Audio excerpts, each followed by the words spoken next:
Hello, Mech Warriors. I'm King Link, and this is my review of. Oh, wait, this isn't Mech Warrior. This is BattleTech.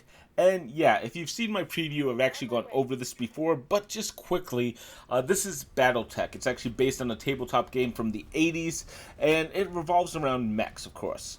They did make a couple video games based on that original game, including Mech Warrior, the now famous franchise. BattleTech is still based on the same base game, but it's a little more strategic, similar to how the original game was. And honestly, it's not a very different game, but if you want that first person mech riding, you're probably going to want Mech Warrior. However, check this one game out too, we'll go over it. Now, here we have similar style mechs running around. This time you're actually controlling what's known as a lance. In this game, it's four mechs that you can mix and match, build out, and more, along with four, well, Mech Warriors. That's the name of the drivers that you're using. It's the same as the other game. Yeah, this is all confusing, but just think of this as a strategic version of Mech Warrior, and you're in the right mind space. Before we go deeper, though, just a reminder, consider subscribing. I really appreciate it and would mean a lot to me. On with the game, though. Now, graphically, this game does have a lot in common with Mech Warriors with the designs. We have large, lumbering mechs, cool attacks, and combat should feel familiar to fans of either series. Your pilots are out there blasting enemy mechs, and visually, it's not bad, though I do find it a bit limited. You see, the environments in the game seem okay, but in reality, they're kind of average. The world feels a bit empty, as you'll see through the levels that's on display. You might get an interesting city or location, but that's about it. Most maps have like maybe one or two points of interest that the whole map is revolving around, and even the main story maps are bigger and better, but still lacking. Now, the main story maps are a step up, but they're just a single step better. Compare this to the opening that is on display now, or, they show a lush, beautiful map with lots to see, do, and we'll talk about this mission a few times probably, but for the moment, that's the big exception in the rule. It fools you into thinking it. Now, more often you're going to be seeing maps like, well, this, and it's not great. These are all random generated maps, but they just don't really have a look or feel to them other than do the job. At the same time, I feel like I need to call out the mechs because they really do look cool and the gameplay is great with them for the most part. You see, the mechs work, the shooting kind of works, but they don't feel that accurate. The lasers and the gun shells seem to go all over the place. The melee is kind of atrocious at times. I'll try to show a little bit of those. And don't get me wrong, these are not massive problems for the game, but they should have been better. Watching your character attack or ram or have the opponents play stock reactions just feels weak after a while, and it sometimes feels like your attacks don't really connect. Even when they do attack bigger or smaller enemies, it feels like they don't really care about the size, and so on. It's, again, very nitpicky, but I think BattleTech 2 really needs to improve on this, and the ability to have, more interesting environments, especially in the randomized world. Just think, giant kaiju in the city, and it would have been so much better than this. Now, moving on, the visuals are going to be plain to see on the screen, so let's talk story, or kind of the lack of it. Here's the thing. I'm going to start with the confession. I've only played about 8 out of the 20 story missions in this game. But before you click away, realize I have played over 40 hours of just BattleTech, and it's good. It's really enjoyable. The problem is the story. Well, I did talk about that a bit in the preview, but the opening cutscene I'm showing again here has our leader, Camilla Arano, talking about how the player defended her and got her coronated. And 2 missions later, here's how she looks. Yeah, she's blown up. Now, come on, that's not how this game's going to work. I think it's the biggest and worst fake out.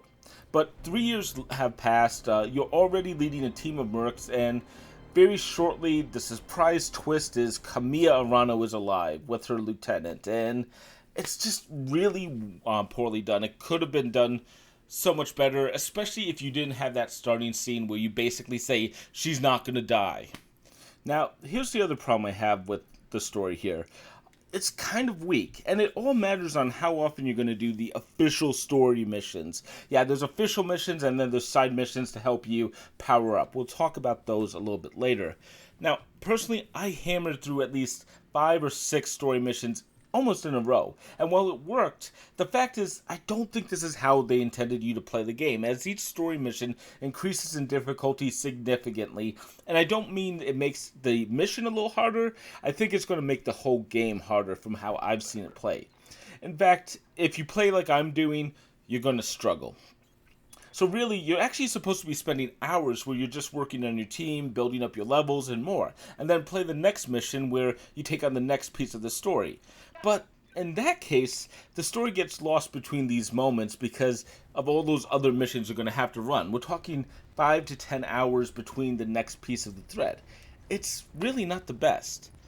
At the same time, okay, it's not really bad, but the story isn't amazing. It's not horrible. There's a driving force where the player wants to help Kamiya Arano. You're basically helping her take revenge on her cousin and her uncle. There's also nice little mini stories as you fly around in outer space where you're going to be working with your team, getting minor perks, penalties, depending on what's going on. They're all minor events with flavor text, but it works for what it's trying to do. The thing is, though, I'm not fully sold on the story here. It's just how piecemeal the entire thing gets delivered. And part of it is because, well, the third area, the gameplay of the game. Now, before I go heavy into the gameplay, and honestly I'm going to criticize some of it, I want to be clear about this. I really like the gameplay of BattleTech. In fact, I really like BattleTech. But there's a lot that I do want to talk about, a lot to call out, kind of, so just be prepared. Now, first off, the controls and the experience here are good. I mean, extremely good. You've seen me telling my mechs where to move, how to aim. It's nice and it's fluid. In fact, the entire control scheme in BattleTech, it works well. And I have no complaints. You tell your units where to move, which way to face, and then attack. And it's all pretty simple. In fact, by 10 hours in, you're going to feel very comfortable with almost the entire system here. But at the same time, there is going to be a lot of factors going on. Just to give some that I might talk about, some I might forget, but each of your characters actually has levels and skills. Your mech has an attack ability. Your mech's weapons have attack abilities. Your mech's position will matter. The target's evasion stats, the target's distance, the target's visibility, I think, and so much more. The fact is, this is a really complicated simulation, and it's not really displayed to the player in a solid way. You're definitely going to understand all these features as you play the game more and more, but it's just something you're going to have to learn as you go. However, I do think there are some missteps here. Let's talk about that loadout. It's actually one of the best parts of MechWarrior. It's probably the best part of BattleTech if you really get into it. It's a lot of fun to take a new mech, tear out all the weapons and armor of it, and then try to build out a new mech that will rival others. I mean, that's a big piece of this game, and if you aren't interested in that, it's probably fine. You can probably look loadouts up online, but this probably isn't the game for you at the same time. Building the mech is an important part. Now, there are 3 big issues I have with the loadouts. The first one is that the predetermined loadout that the game gives you is the only loadout the game offers, and there's not even a button that you can return it to that state unless you memorize it or look it up. Instead, the game expects you to kind of strip off some of the items and start fresh. And honestly, that's the best way to start because the loadouts they give you is kind of crap. I would have loved to have some suggestions, though even suggestions from other players would have been really an interesting system because unless you do new loadouts, your mechs are going to be way underpowered.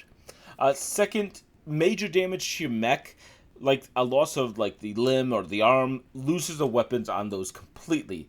And I get the theory of this, but I really hate having to scrounge or replace my favorite weapons because someone got a lucky hit. I usually ended up having to restart a mission just because I didn't want to have to deal with that hassle. Finally, and the biggest issue in my opinion of the entire BattleTech game, is that there's no way to test loadouts that I found.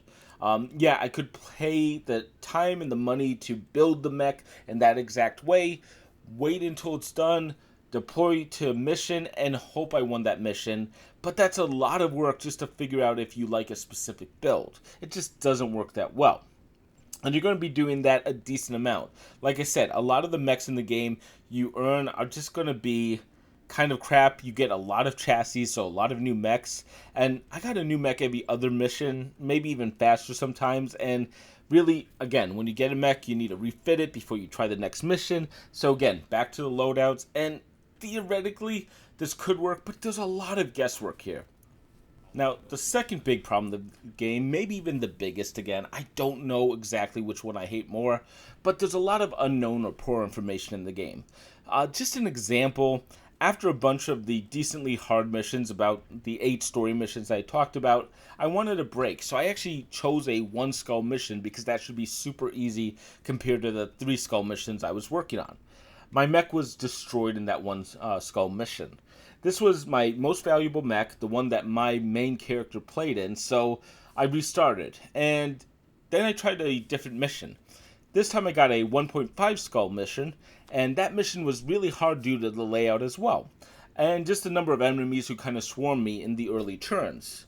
So I was really confused. I thought maybe it was tactics, I thought it was something else, but I ended up trying a 2 skull mission, and suddenly I breezed through that without even taking 1 ounce of damage to my actual structure. Instead, it was all armor damage, which means I did pretty well here. But what was going on? You see, the thing is, the difficulties of the missions are very arbitrary in BattleTech, and it's kind of frustrating when you take a 1 skull mission, finding it very hard, and a 2 skull mission, and finding it very easy. The skulls are supposed to be the danger, but honestly, it doesn't work exactly like that. Now, there's also an idea that you can actually play this game wrong, let's say. I'm not sold on the theory of it, but there's a decent amount of grinding that the players that I was reading advised doing before going on with story missions, which, it might help the difficulty, but ultimately grinding in general, I'm not sold on it. I'm very anti it. I can kind of understand in a strategy game that there's some level of grinding, but if you want the best experience, the advice that you should just ignore the story missions as much as possible in the early game really seems odd. Now, the mechs that you're going to find, which you're earned by destroying them and gathering parts, also have similar issues. There's 3 mechs that you get in the early game.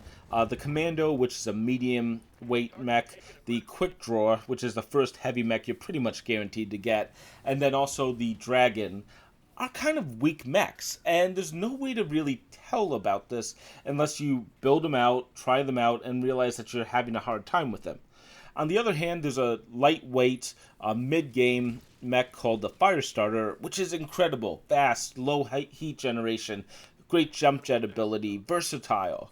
But the thing is, you really don't have a great way to tell which of these is good and which of these are bad without, the simulator that I was talking about, and you end up having to spend a decent amount of time, trying to make the quick draw work without realizing that it's just not worth trying. Or you might have to test them out in some mission, which is a bad or a good mission, and you might get the wrong intel off of that, like you won a mission and you feel it's because of that mech.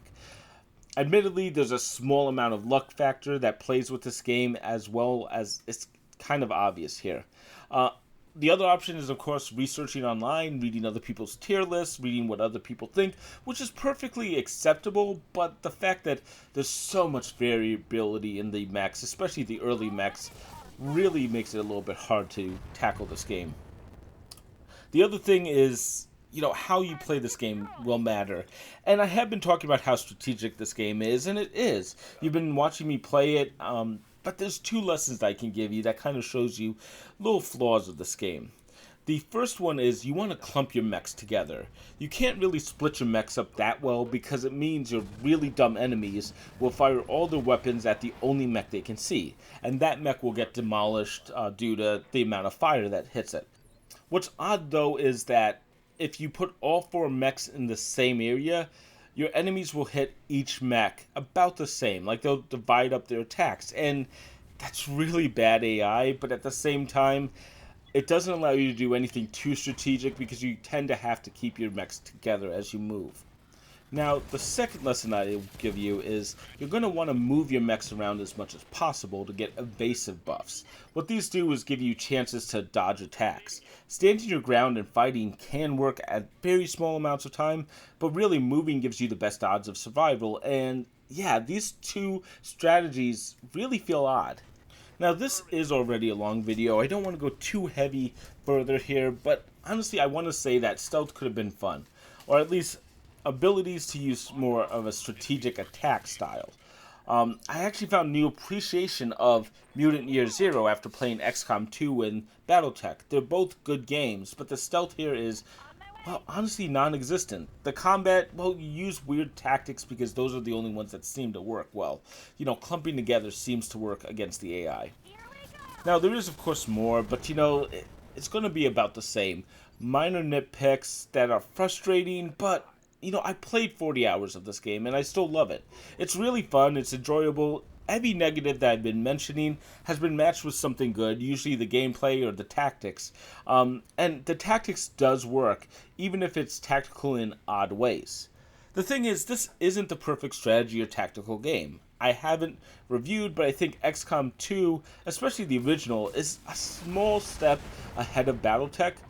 But at the same time, man, BattleTech is still amazing. There's a lot of good to it. It's Mech Warrior, but a strategy game. It's got good, but not great visuals. The story tries, though it admittedly fails, especially with how it lays out the story missions. And the gameplay, a lot of nitpicks, but it's such a solid strategy game. The fact that I could spend hours building a loadout and playing the next mission, hoping that it works, does say quite a bit about the quality of the game itself. Now, as such, I'm going to be giving BattleTech a solid 4 out of 5. This is one of the games that's kind of frustrating to review, though, because the number of hours I can dedicate to a single game is a bit limited. I have a life outside of this, so after about 40 hours, I've actually moved on to a different game. I left BattleTech incomplete, and part of it is just the sheer amount of hours that you can play in it. I've only played the main campaign mode. There's an actual career mode where it's just doesn't have the story attached to it. And the thing is, I got to a point where, well, I was struggling, and I decided that I probably wasn't going to do more of the story, so I figured I'd move on. I had, of course, heard that restarting could get me to a better place in the game, but losing 40 hours of progress, I felt like I was done. Still, I do really like BattleTech. 2 thumbs up to the developer. And that's BattleTech. Now, this was part of the Humble Monthly Bundle for October 2019. The good news is that they actually added the first 2 DLCs as part of the Humble Monthly Bundle. There's a third one coming out that isn't part of it, and the 2 DLCs, they aren't amazing, but they added some value to it. They also dropped a certain little hedgehog. That's right, Sonic Mania is now part of the Humble Monthly Bundle for October 2019. I'll talk about that in my next video of the recap of the game, and I'll pop up my review from the beginning of the year on the left. I'm also going to pop up my Mutant Year Zero review for you guys to check out as well. I'll be back soon with the recaps of both BattleTech and Sonic Mania. So if you've enjoyed this, consider subscribing. Like, dislike, up to you. Comment, share, pick your nose, slap your bum, whatever you feel like this video warrants. Until next time, I'm King Link, and thank you for watching.